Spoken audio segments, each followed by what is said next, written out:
Tu dia teknik nak cari etok saya tu. Cara dia tengok kan ni? Tengok kan? Tengok kan tu. Ha. Ni ada. Mana? Yang korek lagi. Oh, you blue bag gitu. Lubel-lubel ni. Korek ni? Ah. Ya tu pula. Kecil. Kalau lubel besar-besar ha ni. Kalau kita tengok ni poket kita ni lah ni. Cara je korek. Kita korek. Ha, ni dia saya tu.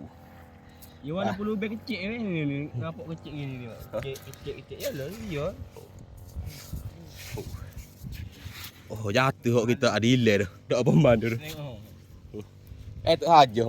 Ni jangan tangan. Kalau ngaposu pula. Apa bawa? Posu ngah. Oh, penuh lah kocek ah. No. Sabar sah eh. Asah. Ni 5 jam ni. Dalam belah-belah ya.